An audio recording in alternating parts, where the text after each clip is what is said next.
Vidéo ezali nini monté. Ezaya lokuta, eza monté. Mais bakoboto la renaissance. Renaissance, toyebi ke biso tout na minute toza même moral. Quel que soit yazakuna, azana biso même moral. Oyo komona alati eloko, azo critiquer avec Pascal Mukuna. Yeba ke aza fiboté. Et le peuple attend la vraie justice. Et la vraie justice, c'est de dire que l'évêque soit libéré. Parce que vous savez qu'il est poursuivi pour viol. Et il est aujourd'hui en détention provisoire. Or, le magistrat avait fondé cette détention-là sur des vidéos, sur des audios.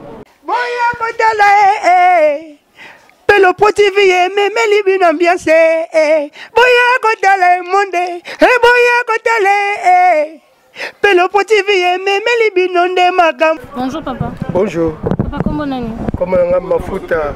Papa Mafuta, vous êtes membre de l'église, fidèle à l'église ACK? Nous sommes membre de la base prison et la Renaissance. Alors, tu as l'autre protocole, mais tout le monde qui a accès à tes babos, tu as papa vu nos amis dans Makambo, nous faisons les capons avec Pascal. Dans Makambo, la balo barake. Le côté qui est censé vérité en un escalier. Vérité salami.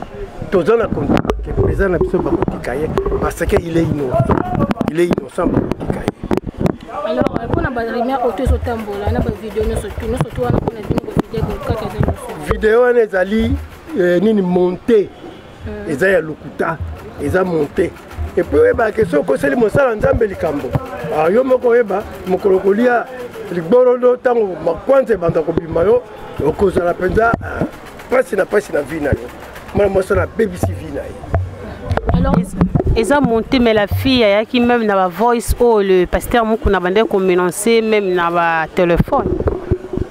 C'est quelque chose fabriqué en gros. Hein? Hier moi mosala ko démontrer vérité.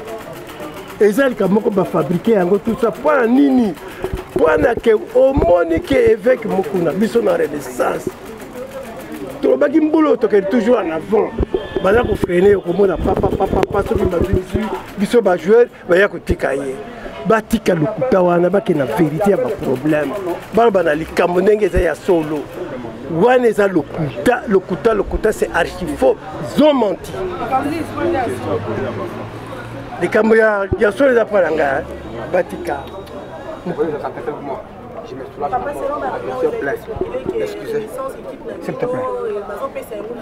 Parce que l'évêque Pascal nous a une incapacité déjà pour le moment pour nous jouer. Nous passons la prison centrale de Makara. Bae baka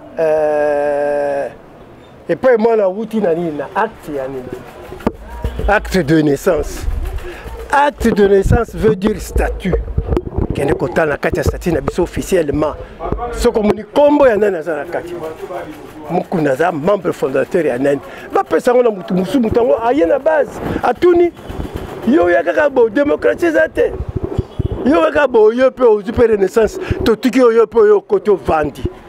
Ah oser aya comme kuta na biloko mo bonanité. Ceux qui justice a tranché que pasteur Mukuna zali condamné. Beaucoup zela etia ko renaissance ko tambola. Omoni Moïse Katumbi azaki na prison. Azaki en dehors ya ao. Qui t'a remplacé qui Moïse? Ma biso pe ba remplacer Bazali, Willy Azali. Continuité kozala. Vous ont proposé vous remplacer Panani. Toko toyebina noté tango toko 17 lobi ki après Mukuna. Yo mutoko simba équipe toko désigner mutu wana. Toko ngulu te. Mukuna est là, Mukuna n'est pas encore parti, il est là. Alors, en tant que mutu à Renaissance, message à ce que vous lancez dans la Renaissance. Eh, bana fibo kotika la fibo ezali nzete mbila okati zako oya fibo biso to formaka fibo biso to ko ba kutu so heloko muso ya ko ba wana te fibo kotika la fibo ko kufa te ko zaka fibo tili quoi. Bonjour. Ngai kombo na ngai Maître Sénat Joseph Konga Mafuata. Je suis parmi le collectif des avocats de l'évêque Pascal Mukuna. Merci maître. Biso la presse nous a qui accès à accéder. Alors nous aussi na kati doit assister au procès. Vous pouvez ça biso attendre mukie na quelques minutes compte rendu il y a des procès. Bon, na procès audience à Lelo. makambo elekani malamu. Donc comme l'évêque Pascal Mukuna Boyebi Kazali Mutumoko Munene. Donc ça veut dire que c'est un pasteur d'une grande communauté, d'une très grande communauté, instaurée et implantée dans le monde entier. Et c'est aussi un grand président, il y a club à Munene et Amboka Renaissance. Donc Azalaki vocal lelo Bazalaki en tout cas vraiment ébélé. Ça veut dire qu'il y avait des avocats qui ont une communauté par-ci par-là. Ce qui fait que pendant l'audience, nous avons demandé au tribunal, il a accordé un avocat, avec Pascal Mukuna, envoyé dans des communautés pour que s'imprégner dans le dossier. Parce que mais tenté surtout dans le dossier. Alors, comme il fallait travailler dans un collectif, tous à la surtout dans l'esprit, dans la logique, nous avons demandé au tribunal de nous accorder une semaine, c'est-à-dire que l'audience est fixée encore pour ce 5 juin, ici à la prison centrale de Makala. Et les juges ont estimé que notre demande était valable et fondée. C'est comme ça que accepter demande à Bissowana. Donc l'audience a été renvoyée au 5 juin. Comme vous allez sur demande au tribunal en Dimion, donc on peut dire que le Comorona est salamité. Donc jusqu'à présent, le Comorona nous est salamité. Donc au Ezalaki na bandelia audience, nous avons soulevé, nous avons demandé à ce que le tribunal ait accordé Bisso délai pour que l'avocat nyonso tous à la même esprit, tous travailler ensemble pour voir comment est-ce que nous allons mener nos actions de manière unie. Donc c'est dans ce sens-là que le tribunal avait estimé que notre demande était logique et fondée, malgré que le ministère public avait contesté cette demande-là. Mais le tribunal, pour qui nous croyons vraiment à la vraie justice, nous a donné raison et a dit aux magistrats que les avocats ont raison. Donc cette demande, elle est fondée. C'est comme ça que le juge a accepté à ce que l'on revienne ici le 5 juin. Alors, un dernier message pour apaiser la population, pour aller tenir que nous. Bon, je m'adresse à la population congolaise de dire que faisons confiance à notre justice. Nous avons un nouveau président qui est venu avec un nouveau système, c'est-à-dire installer un vrai état de droit au Congo. Un état dans lequel tout le monde est soumis dans le texte de loi. Ça veut dire que la justice fait son travail, nous avons la séparation en pouvoir, le juge est indépendant. Parce que vous allez même voir l'article 550 de la Constitution qui dit que le juge n'est soumis à l'exercice de ses fonctions qu'à l'autorité de la loi. Donc, nous estimons que le juge n'a musala bakosala, pe bakosala tisikawa, baza soumis kaka na autorité à la loi. Autorité mosusute, moto mosusute, seulement l'autorité de la loi. Et nous faisons confiance à notre justice. Biso moka Seigneur te peut se rappeler dans confiance dans la justice na biso. Et nous, en tant que Congolais, nous demandons au peuple congolais d'être calme. Les juges indépendants qu'ils sont en train de bien faire leur travail jusqu'à présent en tout cas. Jusqu'à présent que le peuple soit très à l'aise, parce que nous avons confiance en notre justice. Malgré moi, c'est quel Miké Zali, à moi régime passé, moi c'est quel Zali, à moi Boyebika dossier politique et tout. Ça peut aussi influencer, mais c'est comme ça que nous disons aux juges d'être responsables. Ils rendent la justice au nom du peuple congolais. Ils doivent dire le droit au nom du peuple congolais et non par la volonté d'un groupe d'individus ou d'un seul individu. Ils doivent dire le droit au nom du peuple congolais. Et le peuple attend la vraie justice. Et la vraie justice, c'est de dire que l'évêque soit libéré. Parce que vous savez qu'il est poursuivi pour viol. Et il est aujourd'hui en détention provisoire. Or, le magistrat avait fondé cette détention-là sur des vidéos, sur des audios. Mais c'est grave et même gravissime parce que nous sommes dans un état où le numérique pose déjà problème. Comment vous pouvez savoir que telle vidéo est Makamba Solo? Parce qu'il y a des montages. Vous pouvez même suivre le président Trump des États-Unis ou à Zolo en français, qui sera candidat en France. Nous avons bougé en français, mais on a un montage. Donc montage est comme belé. Et même dans le plan, il y a preuve. Vous ne pouvez pas fonder votre argument ou la détention de l'évêque sur une vidéo audio. Parce que même en droit pénal, il y a un principe sacro-saint. La preuve est libre, mais la preuve est loyale. C'est une preuve déjà déloyale. Oui, une preuve à vidéo pour porter atteinte à un père de famille et un grand pasteur, évêque. Donc une vidéo déjà qui porte atteinte à la dignité et à son honneur, c'est déjà une preuve qu'il faut déjà écarter définitivement. Même les audios, on peut prendre la parole à Moutou Bazouka, voix naïe, concorder en go et ça peut passer. Alors un juge sérieux ne peut pas fonder la détention de l'évêque Pascal Moukouna sur des simples vidéos. C'est comme ça que nous avons dit que le juge a écouté notre demande d'aujourd'hui par rapport à nous avons demandé une mise en liberté provisoire et je sais que le juge va statuer sur ça parce que la détention de l'évêque Pascal Moukouna est une détention illégale. Et le peuple doit savoir que nous faisons confiance dans notre justice, que Makambounion comme c'est un serviteur de Dieu, c'est même dit même dans la Bible. Tout ça, ça arrivera. La Bible dit que dans la béatitude, on vous dira que heureux ceux qui seront persécutés au nom de la justice et de la vérité, car le royaume des cieux est à eux. Le Christ, même Azali Nzambe, il a prêché la justice, il a prêché la vérité. Il a été humilié, il a été crucifié, nu sur la croix. Lui qui était Dieu juste, qui n'a commis aucun péché. Et bon, c'est ce qu'il a dit. Alors,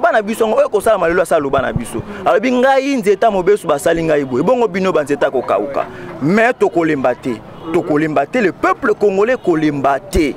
Les gens doivent comprendre que la lutte que mène l'évêque Pascal Moukouna, ce n'est pas sa propre lutte. C'est un évêque, il a l'argent, à côté il va voyager à tout moment, il va bien manger, ses enfants sont stables. Mais cette lutte-là, c'est la lutte du peuple congolais. Et en ce moment, je profite de cette occasion pour faire appel au peuple congolais de s'approprier de ce combat. Ce n'est pas la lutte de l'évêque Pascal, c'est la lutte de tous les peuples congolais. Un peuple conscient ne recule pas, avance et se libère. Nous devons nous libérer parce que le peuple Zali est à Kokangama. Oye zali ba procès ba intimidation boyebi malamu basala bongo na Moïse Katumbi te italien le Moïse Katumbi za passeport congolais akoma congolais ngokan un italien basala bongo na Franck Diongo Chamba bakanga na boloko ba moura ne ba ko kanga e basala bongo na Dio Mindongala balobi viol kaka boye bache domina mais quand le président Félix Aye abimi siembango basala bongo na bato ebele na bato musu ko boya ko citer makam musu swa mais to yebi comment est-ce que ba fonctionne ka et quand bango ba yaka toujours na ba intimidation ils ont pensé qu'ils pouvaient intimider le pasteur avec Moukouna mais c'est encore une occasion où est tombolier les sous moral nezali likolo donc ça veut dire que nous allons affronter pour libérer notre c'est notre pays c'est mon pays c'est le pays de tous les Congolais et nous avons tous le même droit la constitution dit que les Congolais naissent égaux en droit et en dignité. Il n'y a pas un Congolais plus que les autres. Un groupe d'individus ou un individu ne peut pas prendre tout un peuple en otage. Tous les grands dictateurs du monde ont été balayés par la force du peuple. Il n'y a aucune bombe dans ce monde qui est plus puissante que le peuple. Maître, une question m'est venue à la tête. Pasteur Moukouna, ces derniers temps, pour crier dans la voice, audio, qui Azali pour faire face à la menace, quand même des morts dans la prison. La méthode Ningoutier en place pour sécuriser la santé. Bon, au moment et là qu'on a répondre à que l'évêque Pascal Moukouna, c'est un homme de Dieu. Protection na ya liboso ezali Nzambe. Il est protégé par Dieu. Il est protégé par des anges. Alors, ma protection biso to kotia. Comment ni juge a procès à tout kufate? Toko ça la nuance to lingi, mais celui qui protège réellement c'est Dieu. Beaucoup monter ba coup, beaucoup ça la nuance yo bolingi, montez des coups ce que vous voulez, faites tout. La Bible dit beaucoup simba nyoka na moto akosa abino l'autre côté. Beaucoup met la poison, beaucoup kufate. La protection de l'évêque Pascal Moukouna, c'est Dieu et ce sont les anges qui le protègent nuit et jour. Donc tout ça comme ça kolobate, c'est parce que toyebi ke nyonso ezali na maboko ya Nzambe. Impression nanga eza boye. Tibola abima asamba. Pour ceux qui tibola bimia sambi toko sepela. Amona teke koboya koya naye ou bien nde dossier silité. Ezala ki malamu tibola fundaki. Mais abima basamba.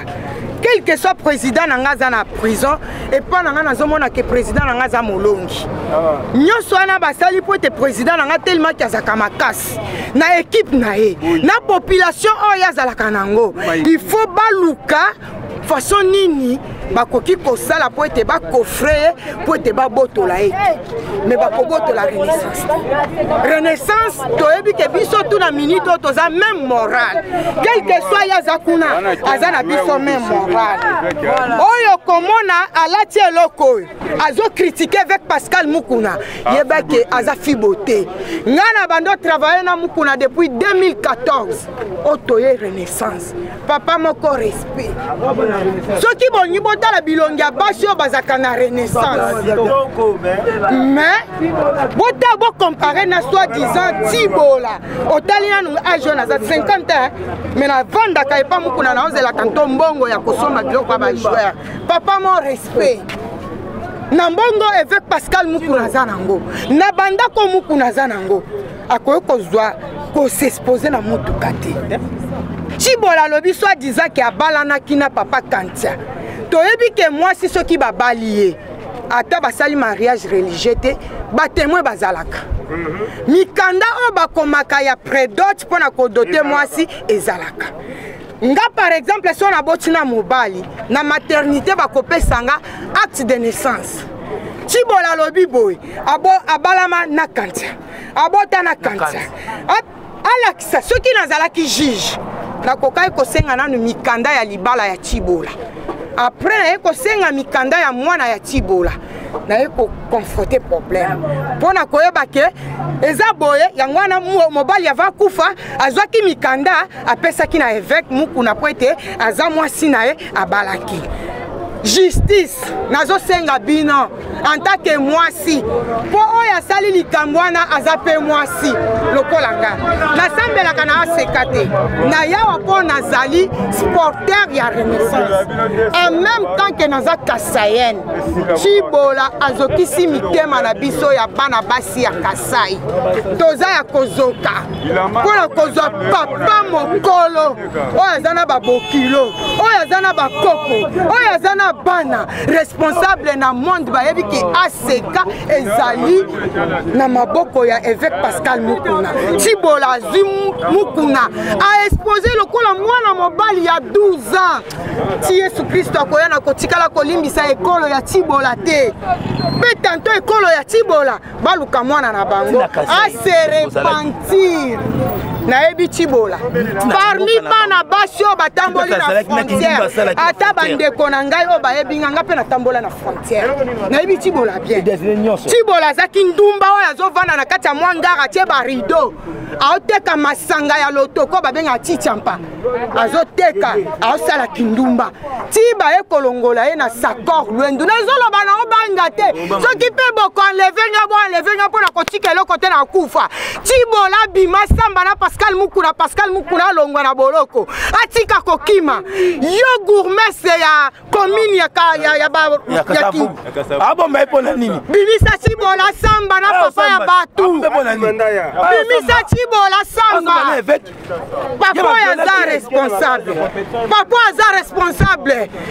aza responsable donc vous avez ça mon petit bolamo mais le les jours à procès Tibola zawapi le jour à procès Tibola ye bakati procès bakati bajeshi bazoli bavoka bazongi siko plaignante azate yesiko na boloko ye na boloko avandi pona voilà plaignant aya ndeko abotika nanu naza akanda lokola ye afundaki aza na raison aza na bepreuve na ye abima basamba soki bakokondane Mukuna toyebi déjà que Mukuna sa nini asambi mais pour le moment Mukuna nano asambi te aya na bepreuve ya attestation ya mariage na ye attestation de naissance na mikanda basalaki ke buku na ya lupangu soit disant buku na ya lupangu ezali na viol oyo place na age ya nga oyo est-ce que mobile ako violenga jamais sikoyo filme wana ngande na chaki caméra cachée ou bien Pascal Mukuna nda chaki caméra cachée pour te ekanga ba vidéo wana maman Renaissance la fille azo réclamer que les pasteurs Mukuna banda ko menacer même na ba voice même na ba message à capturer yango ba message wana publier même ba voice wana etamboli partout na ba téléphone na yaya voice mutazo menacer na voice moi si oyo yo oboyi libala epa mutu ngande bana boy balingaka pe ngai na voice pe po naza na WhatsApp naza pe na Facebook est-ce que okoya kolandaka nga tina na WhatsApp nanga na Facebook na ngai po ete okende ko violer nga na age na nga oyo jamais pe na che caméra na che nyonso po ete o violer ngai na bandi ko zwa ba film nyonso ana pe na mutuka ya justice ezala soki tokoloba mpo na justice ya RDC eloko te mais justice oyo biso tosenga na minute oyo eza ya nzambe